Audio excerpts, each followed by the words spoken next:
మయన్మార్లో మార్చి 28న సంభవించిన భారీ భూకంపం పక్క దేశం థాయిలాండ్పై కూడా తీవ్ర ప్రభావం చూపింది. మయన్మార్ మాదిరిగా థాయిలాండ్లో తీవ్ర ఆస్తి ప్రాణ నష్టం జరగకపోయినా అక్కడి ప్రజలు మాత్రం బెంబేలెత్తిపోయారు.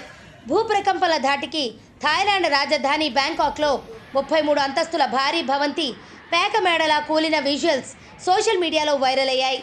బ్యాంకాక్ నగరంలో ఆకాశాన్ని అంటుకున్నట్టు ఉండే భారీ భవంతులు ప్రకంపనల ధాటికి అటు ఇటు ఊగినా కూలిపోలేదు. ఆ భవంతుల పైన ఉన్న స్విమ్మింగ్ పూల్స్ నుంచి నీళ్లు మాత్రం జలపాతాల మాదిరిగా కిందికి దూకాయి.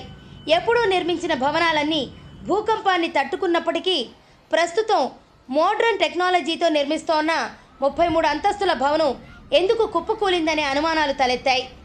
ఈ క్రమంలో ఈ ఘటనకు సంబంధించి మరో కొత్త కోణం బయటకు వచ్చింది. ఈ స్కై టవర్ నిర్మాణంలో చైనా సంస్థకు సంబంధాలు ఉన్నట్లు తెలుస్తోంది. దీంతో అధికారులు ఆ దిశగా దర్యాప్తు చేపట్టారు. ఇదే సమయంలో ఈ భవనం వద్దకు 4 చైనీయులు అక్రమంగా వెళ్లి కొన్ని పత్రాలను తీసుకునేందుకు యత్నించగా వారిని అదుపులోకి తీసుకున్నారు.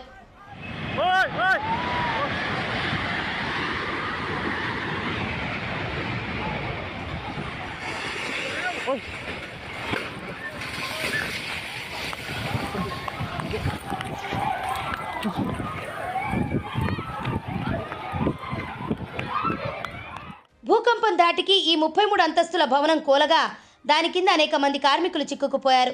ఇప్పటి వరకు 8 మృతదేహాలను వెలికితీశారు. ఇంకా 50 మంది వరకు కార్మికులు శిథిలాల కింద ఉన్నారు. అయితే ప్రకంపనల ప్రభావం ఎక్కువగానే ఉన్నప్పటికీ ఇదే ప్రాంతంలో నిర్మాణంలో ఉన్న ఇతర ఎత్తైన భవనాలు సురక్షితంగానే ఉన్నట్లు అధికారులు గుర్తించారు.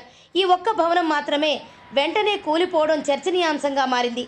ఘటనా స్థలాన్ని థాయిలాండ్ ఉప ప్రధాని అనుతిన్ చార్నివిరాకుల్ సందర్శించిన అనంతరం దీనిపై దర్యాప్తునకు ఆదేశించారు. డిజైన్లో లోపాలు ఉండొచ్చనే అనుమానాన్ని వ్యక్తం చేశారు. థాయిలాండ్ స్టేట్ ఆడిటర్ జనరల్ ప్రధాన కార్యాలయం కోసం ఈ భవన నిర్మాణాన్ని చేపట్టారు.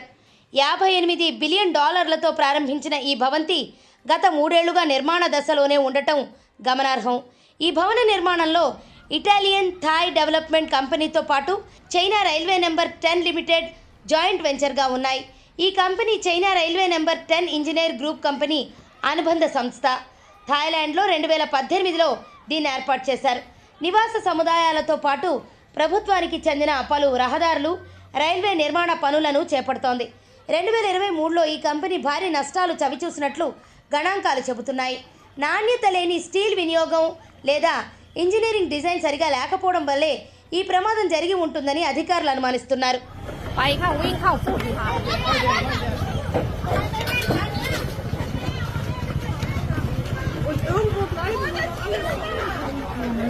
ఇదిలా ఉండగా ఈ భవనం నిర్మాణానికి సంబంధించిన పత్రాలను దొంగిలించేందుకు యత్నాలు జరగడం మరిన్ని అనుమానాలకు తావిస్తోంది.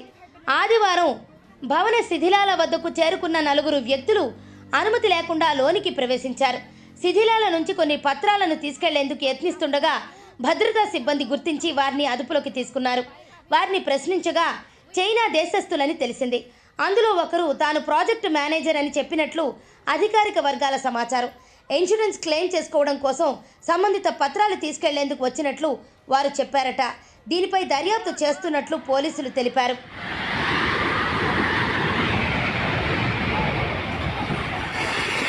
Oy.